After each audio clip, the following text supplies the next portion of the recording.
Coming to you live from downtown Detroit, this is Benzinga's Pre-Market Prep with your host, Joel Elconin. This is a volatile puppy here, isn't it? And Dennis Thick. I'm bidding a penny. I will buy the stock for a penny. With everything you need to start your trading day.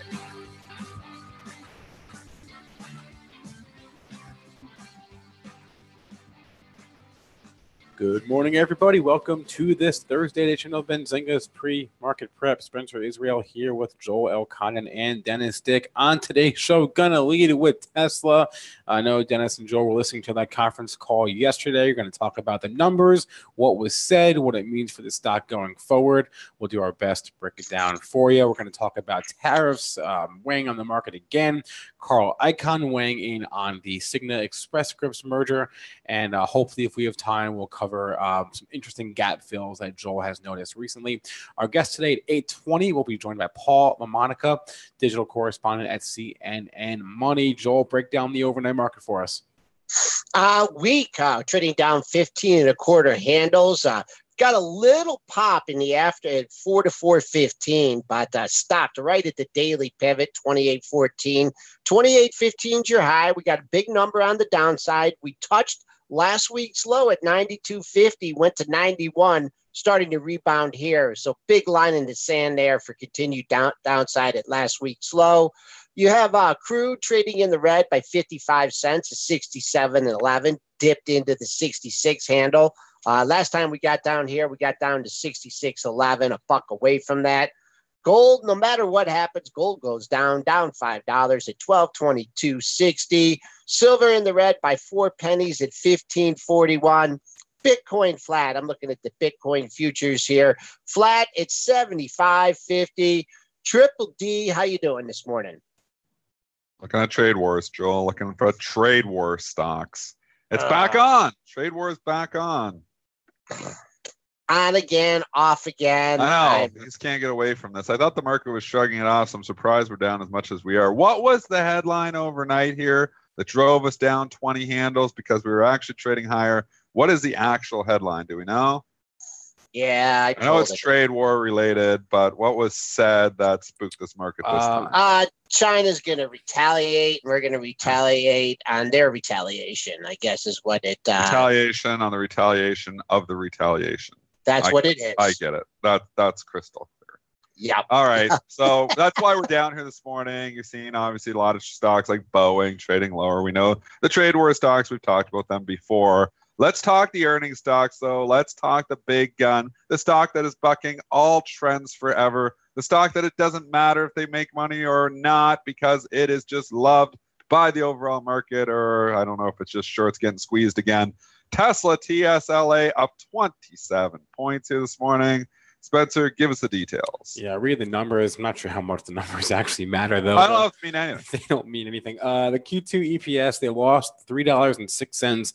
It's about 25 cents more than the analysts thought they were going to lose. Sales for the quarter of just over $4 billion versus a $3.97 billion estimate. They released the total sale cars produced, which was numbers that they'd given made public earlier in the month. Just over 53,000 cars produced for the quarter. The big thing, though, they expect to become sustainably profitable and cash flow positive in the second half of 2018, despite the fact that they're going to build a new factory in China.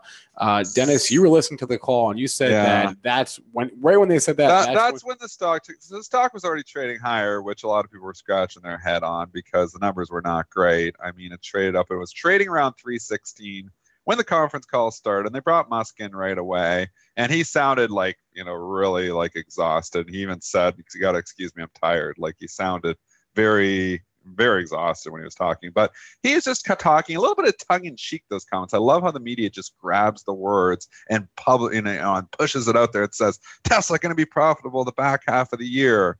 Well, it was kind of said, I heard how it was said. I was listening to it live.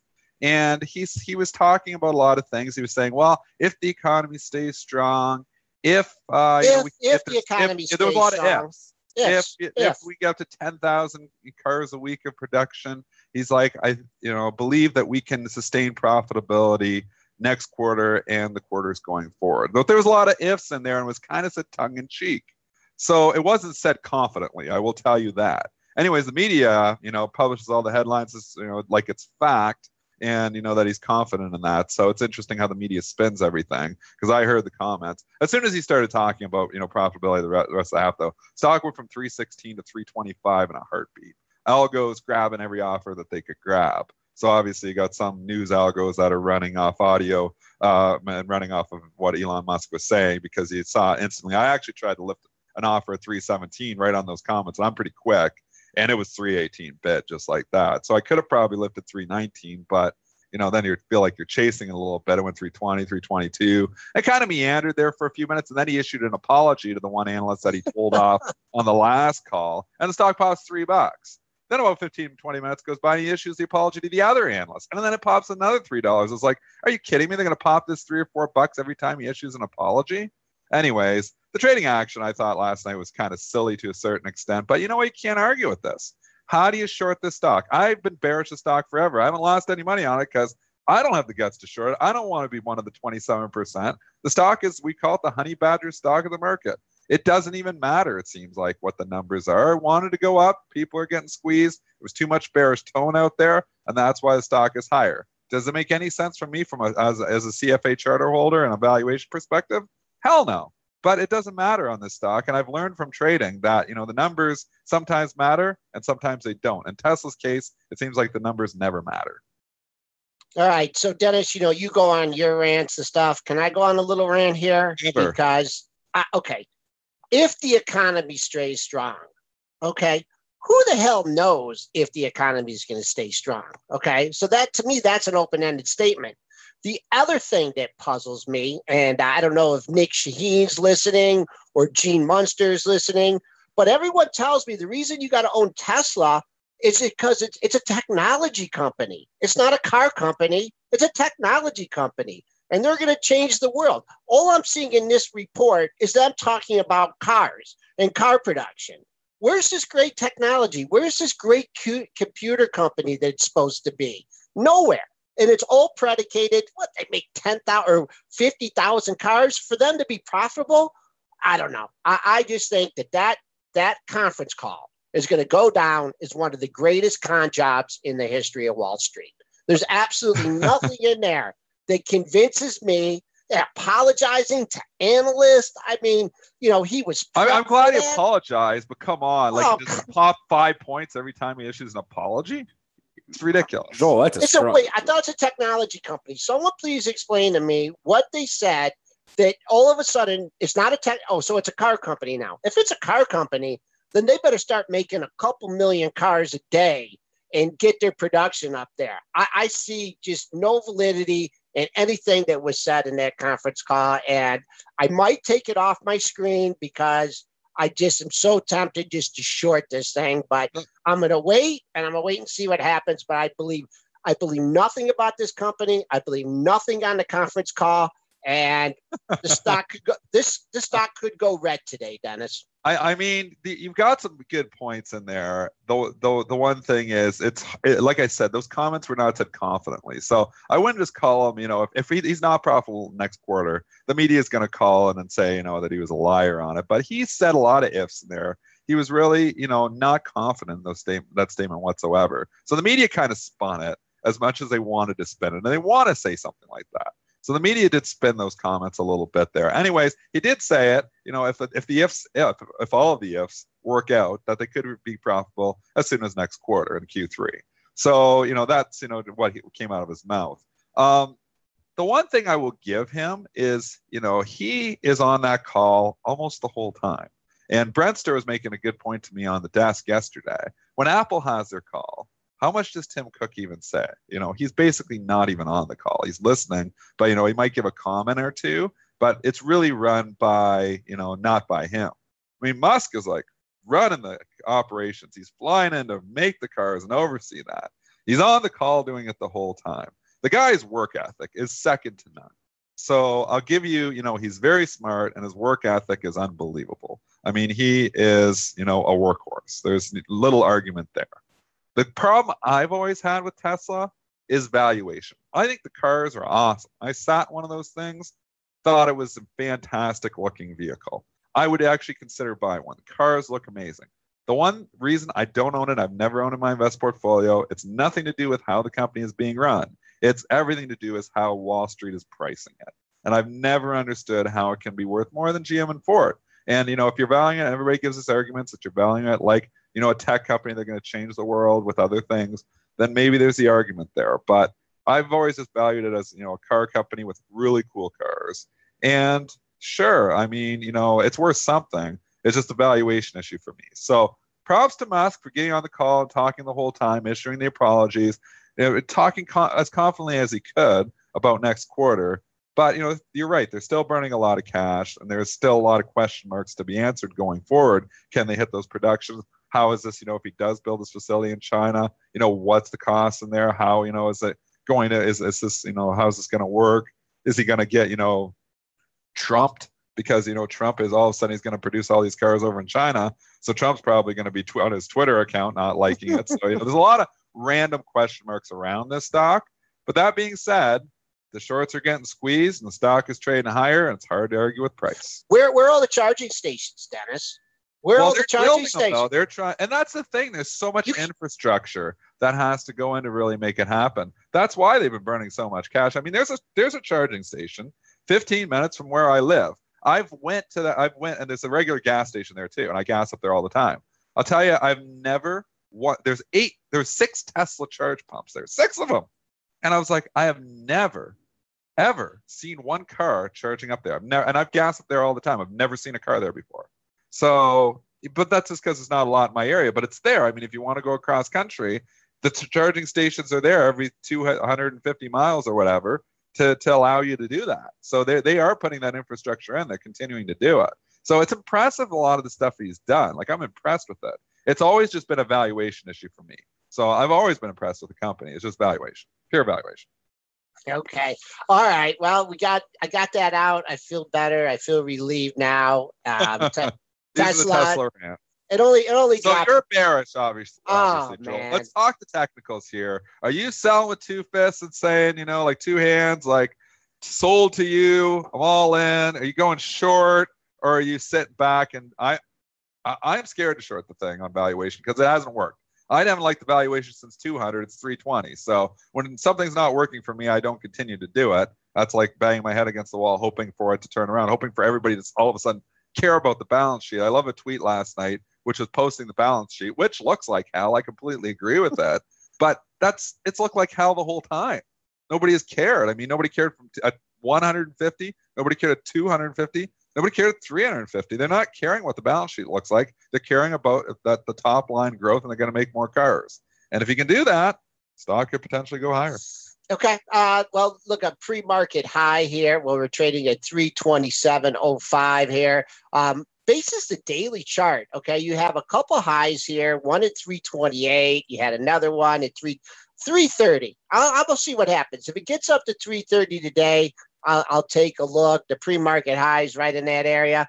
The only thing, I got a bad taste in my mouth because when this had this big run in June, when it ran from like 300 to 365, and that was also a period. Remember when Musk said, "Oh, you guys just wait. You're gonna have your short's gonna have a big old surprise." That's when they ran it up to 370, 373. I think I puked it out like in the 360 area and never reinitiated small put positions and then watched it crumble. So I'm going to let it set up technically. Today, if it closes over 330, then I'm a believer. That's what I'll say. I'll say, okay, the technical breakout is going. It doesn't close above 330. I'm going to take a look at it today. But we got to move on, Dennis. They're squeezing the hell out of them. So I'm not one of them, but I'm going to be one of them.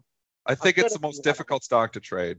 Honestly, at least on headlines, because, just imagine you even had that number, ahead of time. You see all these misses. Let's just say you're an insider and somehow you had that report before it was disclosed to the public. And we know sometimes people can get reports. You've been selling the hell out of it. You've been shorting the stock, you would have got murdered. So it's a matter of the numbers just don't matter on this company. And that's why it's difficult to sit here and crunch numbers or do anything to look at balance sheets and come up with a valuation for it, because nothing makes sense on it. from All that right, let's perspective. rip through some stocks. We're getting some people on. They're getting. Square. Go to we got. SQ. Where do we want to go? Square. Yeah, Let's go Square. to 100% Square. All Okay, right, Square. all What do right. you got for us, Spencer? Yeah, SQ Q2 EPS 13 cents, beat by a penny. I don't have a sales number for you. I'm sorry. The Q3 guidance that they gave was good. They see the Q3 sales $407 to $412 million versus a $384 million estimate. Fiscal year sales guidance also good for Square. Numbers all good. Price to perfection. That's the problem with Square. It was priced to perfection. It had a little bit of lift coming in. It was already broken.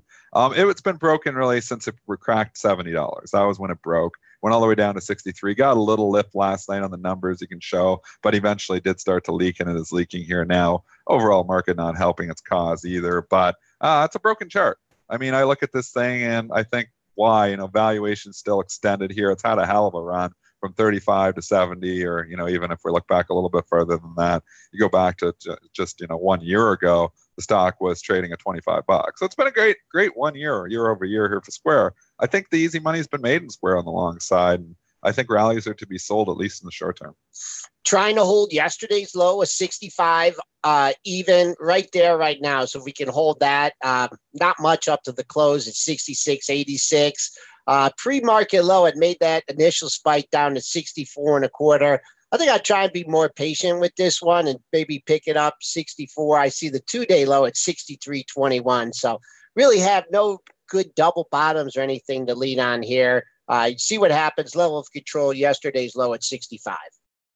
Jump over. We'll go through the big ones from last night. WYNN Resorts, WYNN, got annihilated. It is off the lows and coming back here. We saw MGM the day before get annihilated. Now we see WYNN Resorts getting annihilated too. It's funny how you get the lead from a couple of these stocks, and they seem to follow suit. They're following suit a lot this earnings season there. So you got the tip-off yesterday on MGM that WYNN might not be great. And then they come up with the numbers, and obviously Spencer, not great.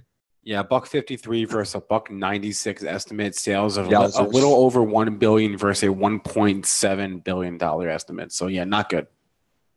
Coming off the lows, though, so that is the good news. I mean, the 150, that's a level it needs to hold. That's the low of the move that we set back in early July, 151.02. You look at these casino stocks, and they're off the highs, but they're still a long ways. They ran so much in 2016, 2017, 2018. Maybe they shouldn't have been low. I mean, WYNN got down to $50 in 2016. Then it ran to 200. So, now we know they had some debacles with obviously the CEO and getting Steve Wynn out of there. But, that looks like most of that is behind them here now. That being said, I mean, if you just look at pure technicals, this thing needs to hold 150. And if it doesn't, it's got trouble. Yeah, pre-market low, 144.55. I have to agree with Dennis here. Back in July, you had a low at 151.02, another low, two lows and a 151 handle. Call 150 support. If this thing ever gets back up, to fill the gap first, you got to go to 158.60. All kinds of resistance in the mid 165 handle. Then jump over just to the other big stock getting killed. This is the third restaurant now that has been annihilated. And I'm talking Red Robin, RRGB. It's down 23% here in the pre-market, just getting murdered on their numbers. So first it was Texas Roadhouse. That was the tip-off. That was the first one. It bounced back. Then we had Cake yesterday, CAKE. It did not really bounce back. I thought it might bounce back at 50. It really did not. Obviously went all the way down to 48 bucks, closed at 49. Now you get Red Robin, which is getting assassinated here. I mean, this was weak going into the report, probably because Cake missed, probably because Texas Roadhouse missed. But we had a huge support level here at 45 going all the way back to 17. We're going to open 10 points below that. So this is now in annihilation mode here. When they go down 10, they can really go anywhere. So I like, if I'm looking at this and saying, oh, it's down too much, I like the dust to settle. Give it a couple of days, wait for it to do a double bottom instead of just jumping in and saying it's got to come back, because it doesn't have to do anything. And stocks that are down 23% are killing people. And there will be people looking to get out and try to minimize their losses here in whatever way they can, which is going to be almost impossible to do because the stock, since it's reported, has just been straight down as well. That's why if you're looking at it, it's like it seems too cheap down here. I'm going to buy some. It always seems if you're better if you wait a little bit because the dust settles. Sometimes it continues to leak, but it usually gives you another chance near the lows, and that's when you strike. So I'm not coming here trying to call a bottom on our RGB, despite the stock being down 11 points, which seems overdone. But we see stocks get overdone this market all the time. I'll read the numbers quick. Joel can do a quick technical, and then we'll go grab take a break to grab Paul and Monica. But the Q2 EPS 46 cents was a 20-cent miss on the estimate. Sales 315 versus $324 million. Comps were down 2.6%. They weren't going to report that. They pre-reported it in the earnings report because results were significantly lower than expected. And the guidance for the fiscal year was also bad in terms of EPS and sales, both missing significantly. If you're looking for a little more meat on the bone here, I got a monthly low at 34.04. If it takes that out, 31.67. But if I have a short, which I don't, I'm looking at 34.04. Longer it takes to go there, a little bit more of a chance. There's going to be a rally in this. I just somewhere, but we don't know where. I just don't know where. It could be at 31. Let's go get Mr. LaMonica because he's a busy guy with his TV and stuff, and we don't want to keep him waiting. All right, we'll be right back with Paul.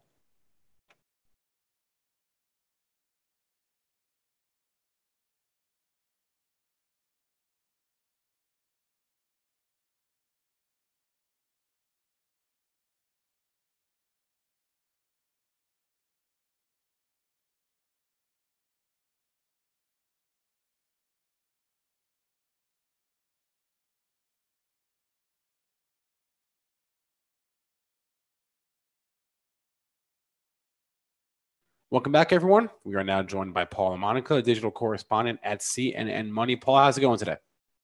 Good, thanks. How are you? Not looking like a happy day for the markets, though, at least not yet. Yeah, explain why you think that is. We have trade headlines every day, and it seems like only some of the days it impacts the market. What's the deal?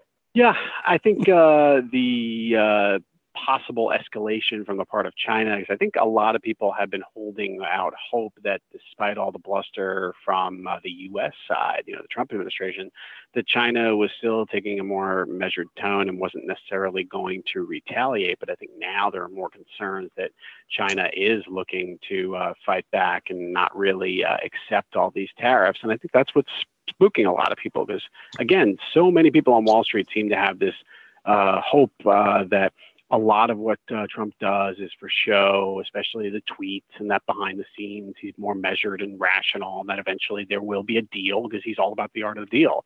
There's no evidence yet that there's going to be any deal. All right, moving to some individual names. We were just talking before we brought you on about Red Robin. I saw you tweet about them this morning. Obviously, it's a disappointing quarter, and the trend seems to that's the trend for the restaurant stocks. I guess with the exception of Yum, right? Yeah, it really is interesting to see how many kind of niche restaurant chains are struggling lately. And I think that, when you mention Yum, even within Yum, it's a story of three brands, but only two of them are doing well. I mean, only two. That sounds like I'm, faint praise. I mean, but the Pizza Hut side has been struggling. Sales are down there, and that's why it looks like Yum stock is set to open lower this morning. I mean, clearly Taco Bell and KFC is still doing well, but I think a lot of people had hoped that Pizza Hut might be able to take advantage of some of Papa John's problems, especially since they got that NFL deal after Papa John's and the NFL parted ways. But it really looks like in the world of pizza, it's Domino's and everyone else is a distant second. So why do you think this has been the case for some of these restaurant names this quarter? And do you see this trend continuing? I think you really can't say that there is necessarily a broad-based route in restaurants. I think that like in retail, generally, consumers are being a lot more discerning, and it's not necessarily a case that consumer spending is slowing down as the economy looks weak. It's quite the contrary. I think you're just seeing some individual companies that have stumbled and have lost their way. Chipotle is one that before the most recent health scare, they had kind of gotten back on track. Sales were up. It looked like customers were coming back. So, I think if you have a good value proposition, if you've got food that people want to eat, I mean, burgers are tough because burgers, it's a dime a dozen, and McDonald's has been touting their fresh beef, so that's helped them make a bit of a comeback in the past couple of years. So I think it's just a very hyper-competitive area, and there's always going to be winners and losers. Is there a name that you like maybe more than others? I'm not sure I'd really say there's one specific company that I like. I mean, I do think that, Domino's, you have to give them credit for the success story that they've been over the past couple of years. And every time you think that, they've got to stumble at some point, they just seem to continue to gain even more momentum and share. And I think, clearly the weak results at Pizza Hut and Papa John's, I think, are partly due to the strength of Domino's. It's not all about the John Schnatter controversy and Papa John's marketing campaign. I think, Domino's has just been a fantastically well-run company. We're on the line with Paul LaMonica. He's a digital correspondent over there at CNNMoney. Paul, when are you on the air? When can people see your handsome mug? Yeah, I'm going to be on CNNI for people who have that network this morning, both at 9 and 9:30, talking about what's going on in the markets. I'm often on some of the business shows that CNNI has throughout the day. They have one from the stock exchange at noon, and then the kind of flagship Quest Beans business show right at the around the market close. All right, so let's talk FANG here. Facebook does a face plant. Amazon blows it away, crazy range, but makes its all-time high that day. Netflix getting tagged here. Google still holding up here, had a nice run. They're going to do, the thing with China here. So that was our leadership, right? We had this small concentration of stocks leading us higher. Back up to new all-time highs here. FANG, give us your perspective on the group as a whole or the individual stocks. Yeah, I think, you can't forget the other A in FANG, Apple, which hit an all-time high yesterday after earnings. It's looking like it's going to open lower today, but, nearing that $1 trillion market valuation. I think what people are quickly realizing in FANG is that it was fun to have this acronym and to kind of look at them as one lump sum sort of company. But I think there's a mistake in doing that. I mean, Apple, for one, obviously, they compete, of course, with, Netflix and Amazon and Facebook and Google in some respects, but Apple's business model is much more about selling devices and now starting to get revenue from services as well. Facebook, at the end of the day, is a media company that relies almost entirely on advertising. And then you look at something like Netflix. I mean, Netflix is, while they're a gigantic company now, they're still much smaller than all the other companies in FANG. I think people are quickly realizing that, you have to look at these companies individually on their own merits and not lump them together in some sort of cutesy, fashionable acronym. Paul, Dennis Dick here. Just want to take it a little bit further there, and we talked Netflix, and we haven't really talked Tesla with you yet. I want to get your thoughts on that in just a second. But what is it about certain stocks? Like, I mean, this was always my issue, and I'm chartered financial analyst, so I often look and like to crunch the numbers, especially on my investment portfolio side. But when you look at stocks like Netflix being worth more than Disney, or you look at stocks like Tesla being worth more than Ford and GM, I can't, as a chartered financial analyst, I have trouble grasping that concept. I mean, I know the market is going to do what it wants to do, and it likes a good story. And everybody's got a Netflix. The Tesla cars are cool; those are good stories there. But at the end of the day, isn't it about what the companies make? Isn't it all about profits? So what is it? Why is it that stocks like Netflix can become, and it's obviously not the case anymore because Disney's come back and Netflix has fallen off, but for a long time there, Netflix was worth more than Disney. Why is it that certain stocks just get a pass? Yeah, I think when you look at some of these companies, I think again you also have to differentiate, and it's not really fair, I think, in my mind, to compare Netflix and Tesla, for example. I think Netflix got run up a little bit too aggressively and is now fallen because it was a victim of high expectations. But the company at least is profitable. They have over 100 million subscribers worldwide. Netflix is legitimately what people thought Netflix would be. They've delivered on that, and I think Netflix is a company that you could argue whether or not it should be worth more than Disney, but clearly they have so much content that's desirable that they have a ton of subscribers. Tesla is still a somewhat niche-y electric car company that's trying to get into other things. It's trying to become mass market with the Model 3. And you're still largely looking at hope and hype and the expectation that Elon Musk will, in fact, deliver on his promises. That's a little bit dicier, I think. I think Netflix has proven itself. and it just fell because it got ahead of itself. Tesla, I think, still has something to prove.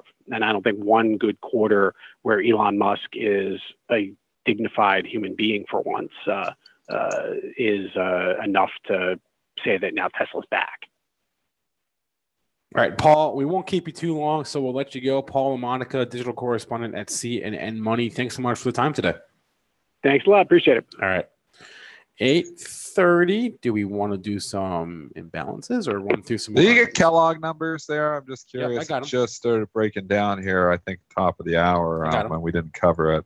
What do you got for Kellogg? $1.19 versus $1.05. Sales 3.4 versus 3.3 billion, and they reaffirmed their guidance for the base businesses. They talked about seeing sales growth in some emerging markets, but there you go, a beat on the EPS and a beat on the sales. It's a hard market to figure out. I mean, these are pretty decent numbers. Stock is down $1, and I think it's just all about the day you report.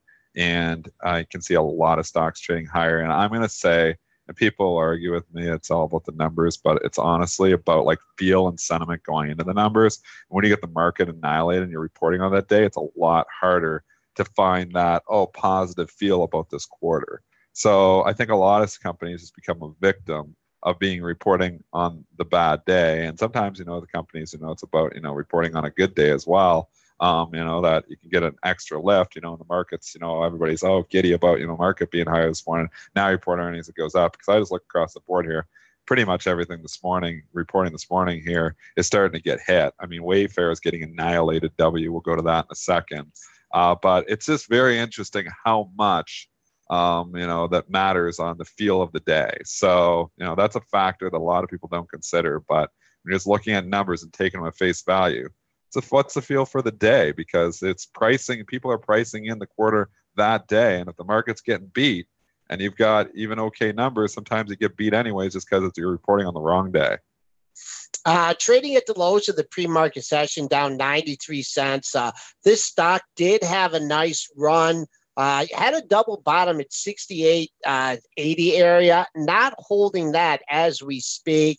I'll give you a daily number on the downside, 67.79. That's another stick lower. I think if you can get it here, but this is a more defensive stock here. You saw what they did when they pounded Procter and Gamble the other day. Back. Dennis, I just have to say that had to be one of your best nonchalant pre-market show trades in a long time. You were so confident in that one. Where'd you buy it at 78 and change? And where'd you end up selling that one? Near the open or? Yeah, I sold it when it got flat because I thought they were going to bring it back flat. So I think I sold it 80. I took over 2 points on it while I was on the show. That's but yeah, nice that trade. was a good one. Yeah, it was a good one. But it's obviously I'm gonna have calls that don't work out there too. I was just to feel that that they had been buying those stocks back, so I felt confident in that. It's a different market here now, though. They were hitting all those stocks yesterday. They were hitting defensive stocks. So Kellogg's actually got hit yesterday. If Kellogg's would have reported these numbers last week, it would probably be trading higher. But they were already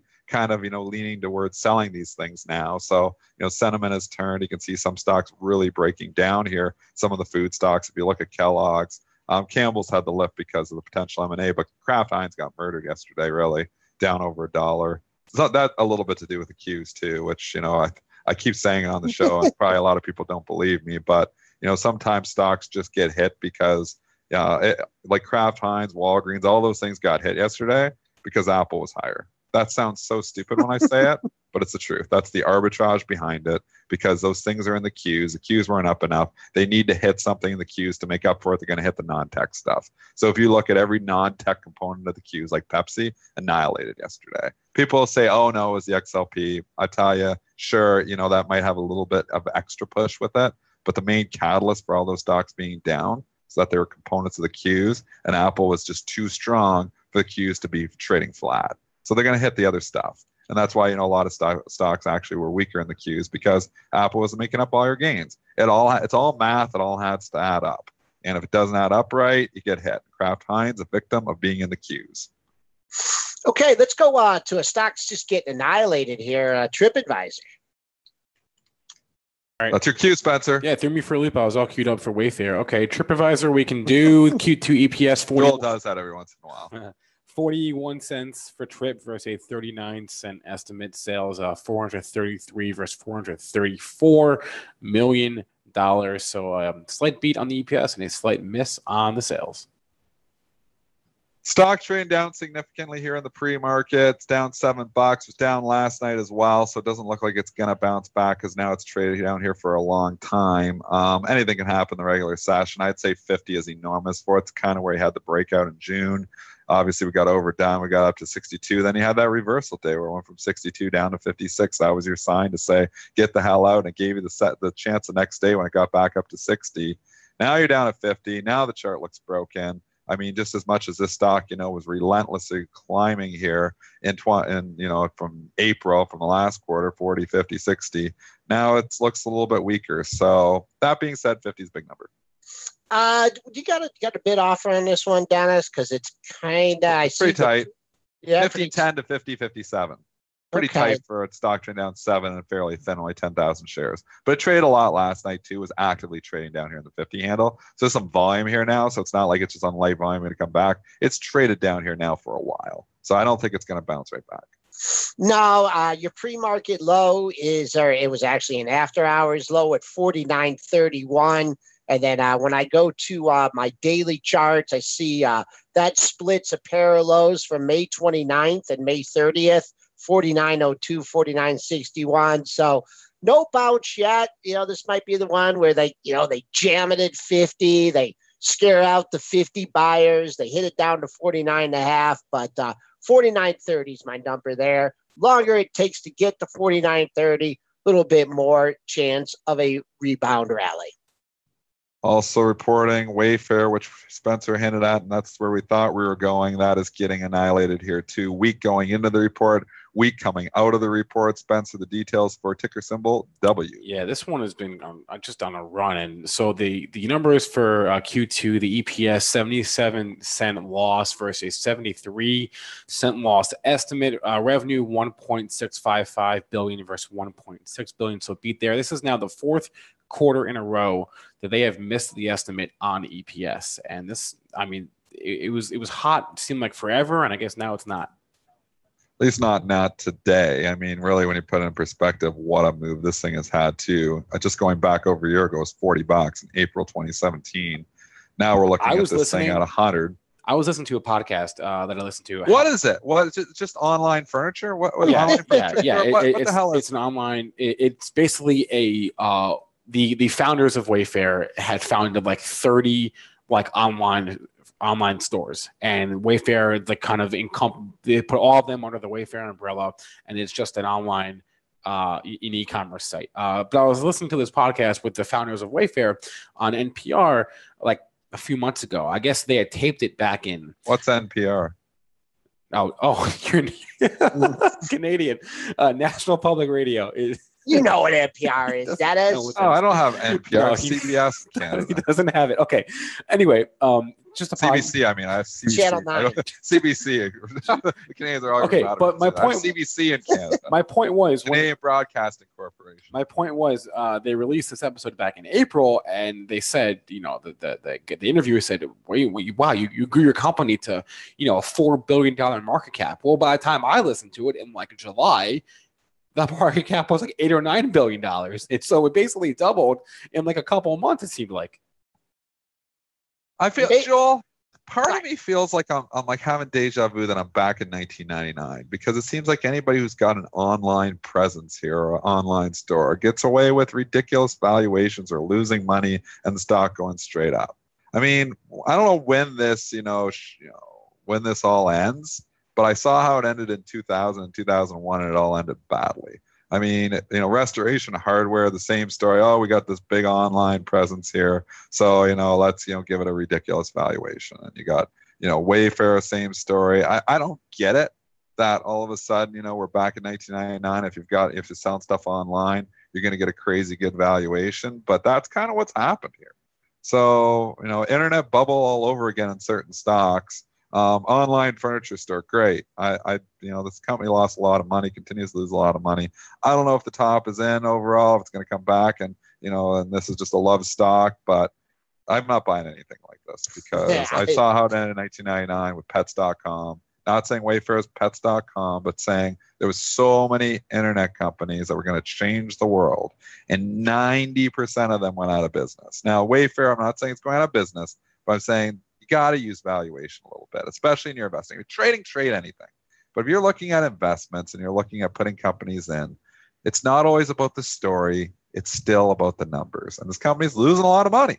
So I'm not interested in buying this as an investment when they're losing a lot of money. All right, let's take a look. You may have missed the low in this one. If you're looking to buy, 93.83 was your pre-market low. That coincides with the low of the JED at 93.20 and 94.85. Now trying to get back into triple digits here, trading at 100.51. Hard to pick your resistance, but when you're $7 off the low here, I think any decline, yeah, it's popping. People are going to be like, oh, I should have bought 100 on the way down, and now I'm missing it. So I think maybe it comes all the way back again. I don't know if it's going to come all the way back to fill the gap here, but this one just kind of have a feeling to me that you missed the bottom and should have stuck those bids out there when it was going straight down. Now you're buying into a little bit of a rallying tape here. All the people sitting on profits here, the stock just a few weeks ago was at 128.44. I don't know how big the options market is here, but people are, long those puts, are trying to lock in some gains and get a free look at the upside. It's up $3 since I just did my bearish rant 2 minutes ago here. So I'm not trading this thing, and I'm not saying come in here and short it. I'm just saying I'm not putting this in my investment portfolio when it's burning cash like that and losing a lot of money. Again, my investment portfolio isn't going to have these super high flying growth stocks in it, but I can sleep well at night knowing that my stock isn't open down 50% on me.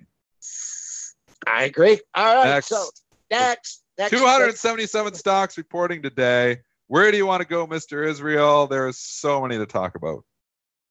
Don't throw me under the bus like that. I'll take over. We'll go to Clorox, CLX, because one of your defensive names is actually trading higher here. Some of the defensive stocks have really come back a long way since their lows in April. This stock, don't call it a comeback, but holy cow, we are actually only $13 off the all-time high now in Clorox after being 35 off it just a couple months ago. So it's been a nice rally back for CLX. Still got the nice 2.79% dividends. Trade up $3 on the earnings report. Company makes money. Yeah, the EPS $1.66 versus $1.57 estimate. Sales 1.69 versus 1.72 billion. So a slight miss on that number, but the fiscal year EPS guidance is in line. They do see sales growth for the year at 3%. It's a nice pop. It's a breakout here. One concern is that they actually have started hitting some of the defensive stocks the last couple of days. So you're rallying into a little bit of a tougher tape. Could it continue? Yeah, I'm going to say 140, though. Big psychological level. Gets up there. I'm probably, if I'm long, ringing the register, and I might even think about shorting it up there.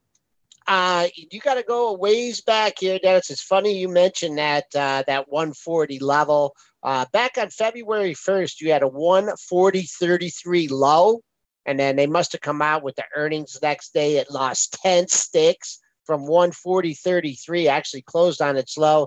Next day, it closed at 130.91. So resistance to fill that gap from February is at 140.33. I don't think it gets there, Dennis. It's just, this is up $3.50.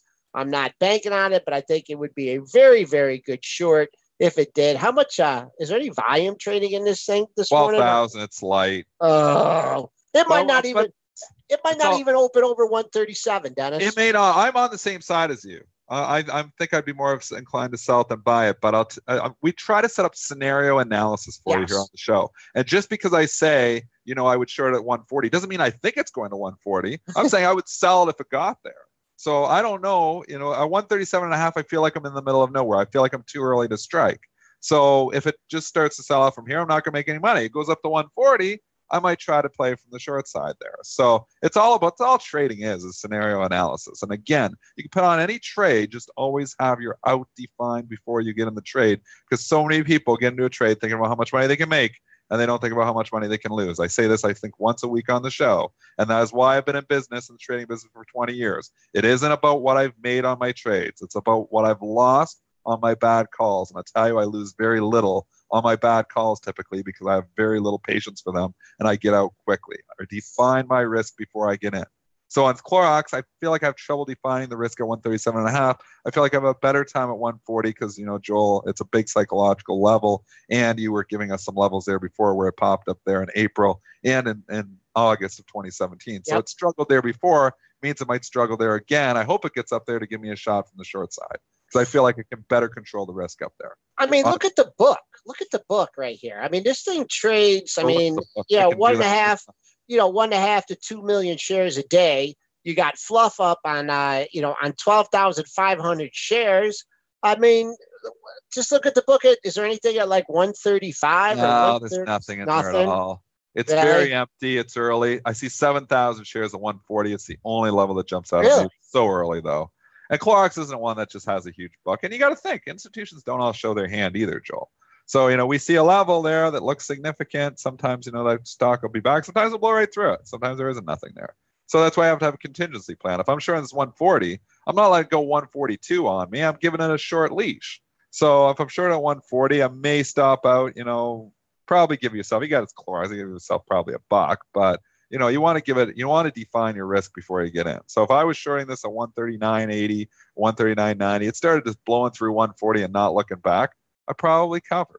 So, I'm hoping, and sometimes you got to wait till it goes up. This is a better way to play. It goes up, maybe breaks through 140 and it comes back down through it because now you got the momentum on your side. Instead of fighting an up tape, now it would be coming back down. So then you've got the momentum on your side. Sometimes it's a better way to do it, but everybody's got their own style of trading. My style is just try to limit my losses on my losing trades as much as I can. And another thing, when you look at this stock, let's say you got 25 or 50,000 to sell and you really want out at 136, right? So maybe you wait till it goes, let's say it goes 138 bid. Then you get that institutional order and you're like, sell 50,000 down to 136. And that's the only way you're going to get something off like that in a stock that's not that heavily traded. So I don't know. We'll see what the institutions here. The buyer, there's a buyer at 137.14 right now. He's not moving. He's not budging over the last three brackets. Your pre-market high stands at 137.80. Just a question from the chat. RD was asking me, what do you think your batting averages and wins and losses? And, I make 100 trades a day. I never figured it out. I've never sat there and actually calculated it all out and figured it all out. Probably just laziness on my part. I could do it, but I've never needed to. Probably my one thing is my record keeping is horrible. I am not a good record keeper. I hated accounting in school, and I'm not going to sit here and crunch out and figure out my returns or figure out any of that stuff. I probably should, but I'm just, I have better things to do with my time than try to figure it out. I've got 2 kids and I trade. So as long as I'm profitable, my bottom line is looking green 4 out of 5 days a week. And I would say I'm pretty confident in saying that. I typically will make money 4 out of 5 days. I have not had, this is the truth, in my Bray trading account, I have not had a losing month in 19 years. So I've been profitable every single month for 19 years. That includes the financial crisis where I had my best months ever. I was making sometimes in some of those months 10 times what I was making on an average month in the financial crisis because I play the short side too. So I love a down market. So if I can make money in an up market, kind of being the bear inside of me, I can't wait till we get to the bear markets here again. But anyways, it's just about the bottom line. So you can keep good records. And, if you're a newer trader, I suggest you do that. I just have very poor record keeping skills. So I've never really sat there and calculated it all out myself, what my win-loss record is. I would imagine I bat a lot better than 50%. But, I would challenge, I probably don't bat 60%. I would be a pretty good trader to be doing that right. So let's just say hypothetically I'm making, on 55% of my trades. The reason I really make money, almost every day is because I limit my losers. I'm very good at working out of losing positions, and I let my winners run a little bit more. So if I'm making, twice as much, or probably not twice as much, but a little bit more on my winning trades than I'm losing my losing trades, I could actually be batting under 50%, still make money. But I think, I can confidently say I'm pretty sure I'm batting more than 50%. Remember when we had Peter Brand on? This was a couple weeks ago, the very well-known commodity trader. He said that he makes money, a majority of his money, I think, on 20 to 25% of his trades. And that what he just worries about the most is like managing that other 80%. The winners he's going to have is winners. He just wants to make sure. I mean, that's, you trade commodities, you get big, big swings and big fluctuations. But that's a great example, Dennis. Wayfair just traded 104.50 here. What a bounce off the low. This would have been one of my losers if I just did a bearish ran at 99 on it. It's 104 in my face. So yeah, I'm going to be right all the time here. And this is one other one. I'm probably not going to trade this thing because it's wild. I actually did have a trade on for it last night. I was actually long it going into the report. Woo. And I actually sold it last night. I'm so glad I got out last night after hours at 109. So I did not want to hold it through the report because that's the wild card. And I was confident. Wayfair usually has a pretty good after hours market, so I was pretty sure I was going to be able to sneak out of it after hours, at least at some price. And it got bid up ahead of the report, so it did what it was supposed to do last night, and I was able to actually make a couple of points. But here it is. It's come back a long ways. I mean, the stock, if you're short this thing, you're fighting the tape now. It looks like you're not, but I mean, the stock is significantly off the lows. I wouldn't be surprised if it goes green. I don't know if it's going to stay green, but it's came all the way back from, where was it, $94 or something this morning? 93.83 where it got to. 93.83. So it's a 104. I mean, you're on the comeback trail. Stock is going. So you can look at this and just come in right now and say, ooh, ugly day for Wayfair. I'd say pretty good day for Wayfair. After, all these missed numbers, they just shrug it off, come right back. This is pulling Tesla here. S&P one of those futures, loved stocks that the numbers don't matter. Just let me talk spoos here for a second.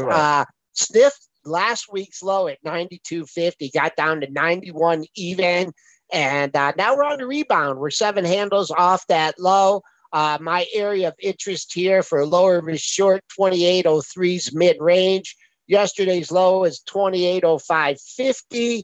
And just remember, we got the jobs number tomorrow, so maybe a little position squaring ahead of the July jobs report. I want to read something that Hunter has. He says this is taped to his monitor, and he reads this before every trade. It says, risk is brewed from an equal dose of 2 ingredients, probabilities and consequences. Before you invest, you must ensure that you have realistically assessed your probability of being right and how you will react to the consequences of being wrong.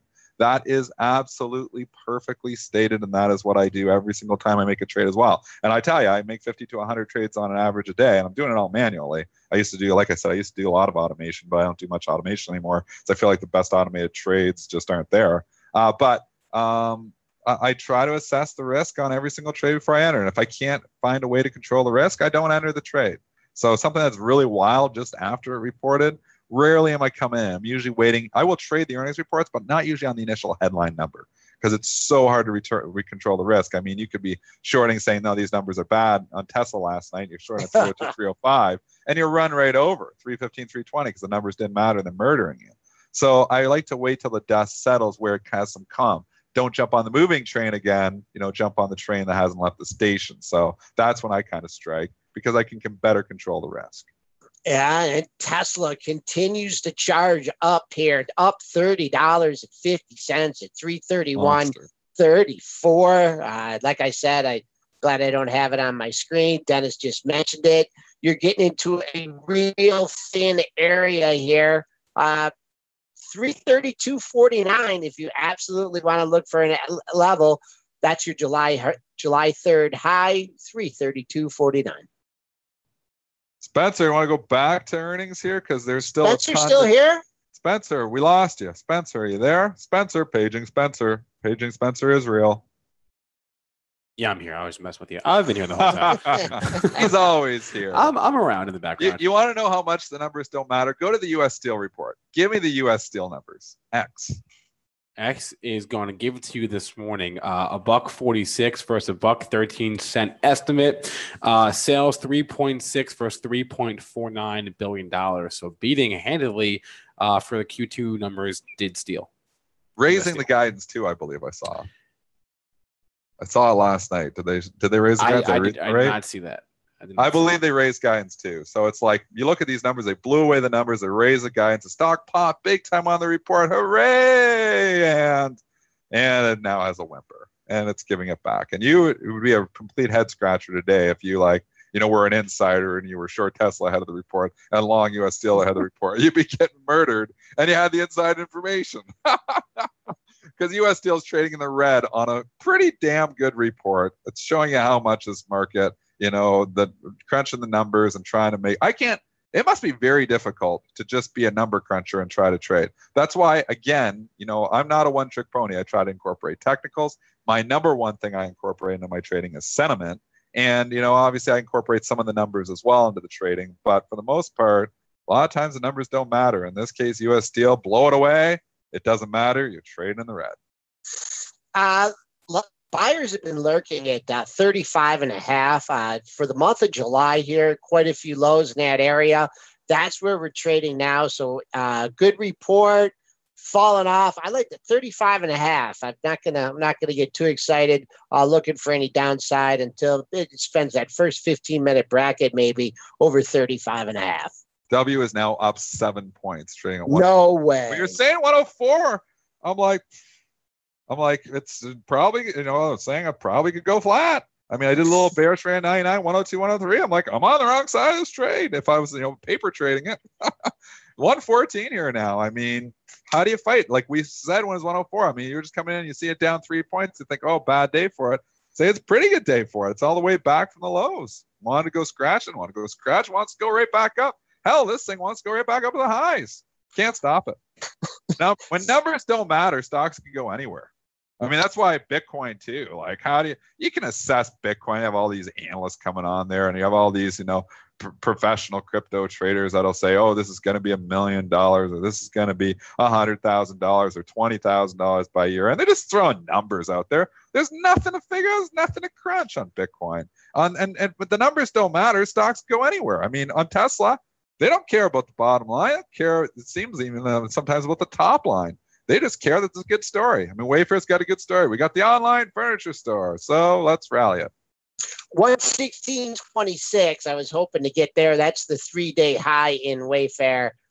Just missed it on that last bump there. I guess I'm not the only one that can read the chart. That high, 115.55, just shy of your 3-day high at 116. They must have said something on a conference call or something. Did they say something at the catalyst here? I mean, this thing just rallied 20 points from the low. What's a short interest on this? Is it huge? Let's find out. Someone mentioned it in the chat actually earlier, but what's the short interest on this? Because these stocks with 25% short interest seems like this cannot go down. I'm not sure what was mentioned in the chat. The number that I got real quick was 19%. It's big. Yeah, exactly. I've got same thing, 18.5. So right there, 19%. So obviously these stocks. The one thing you got to say when you're shorting a stock, check the short interest, because these shorts, man, they come in, and the stock, if it comes down, they're scrambling to rebuy it. Short interest matters big time there. And if you're not looking at that, you're missing a lot of valuable data. Tesla short interest is what, like 25% or something too? It's so hard for stocks to go down when they got that high short interest. So all hard. right. It's better is right. It's all about revenue growth.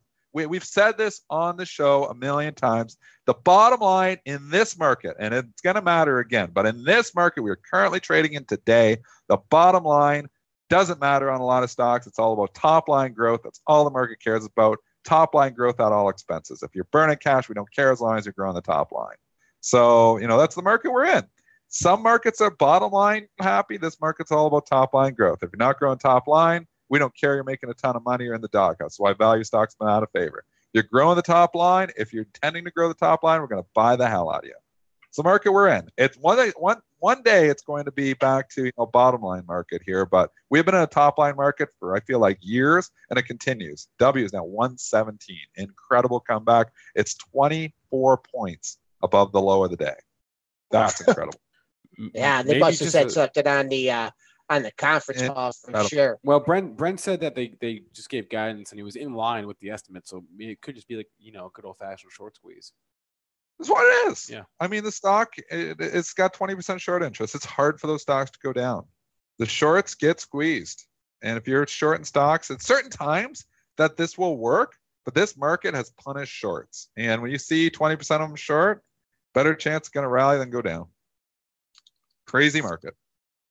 All right, Spencers. We're coming up here on the 9:00 hour. Want to do one more? Final thoughts from Dennis. What do we want to do here? I don't know. What do you want to do? we can. Do you have a final thought that you'd like to share with us, or you want me to just get out of here? I kind of feel like I missed the bottom today. This 27.91, I think we just perhaps drift higher back into the 2800 handle. 2803 is mid-range on the session. So I don't know. I don't think there's going to be, a big route today. No, I'm on the same side. Yeah. Do you feel there's fear out there? Do you really feel, okay, we got to sell off here on the terrace, but do you really feel the fear out there? I don't feel the fear out there. Maybe we're wrong. Maybe we're missing something. I mean, there's a few things that are broken here on the charts, but, obviously I don't feel like it's like all out, like sell everything market here yet. I don't feel we're there. Maybe we get there, but I don't feel like that's there. And, you see stocks like, Wayfair, trading and getting it all back. I mean, there's still a lot of people who want to buy stocks. Buy the dip is still there for now. It is. Psychological level like 2,800. We're gonna, dip and dive and duck above that. So that's the number I'm keeping an eye on. Spencer, what is that? Isn't that from what is that saying from that movie Dodgeball? What was that, Spencer? You can help me out here. Dive, duck, you can dodge a wrench, you can dodge a ball. The 4 Ds of dodgeball. Dodge, dive, duck, and dodge, or something. It's let me see if I can get it real fast. Was it the 4 Ds of dodgeball? Before we leave for the day, it was dodge. Yeah, I had to just bring it up. Dodge, duck, dip, dive, and dodge. Those are the 5 No, that's what it is. That's what it is. Okay. In any case, neither here nor there. Movie, the Dodge. All right, neither here nor there. Okay, wait. I wasn't sure they've shown that in Canada. Apparently they do. All right, that's going to be it for our show today. Just want to remind you folks that all the information presented on today's show is for informational purposes only and not meant to be investing advice. Thanks to our guests, Paul and Monica. Thanks to all of you who joined us in our chat rooms on premarket.benzinga.com and youtube.com/BenzingaTV. Hope you all have a good rest of your day, and I hope you join us again on Friday, where we will be joined by Joe Saluzzi. Have a good day.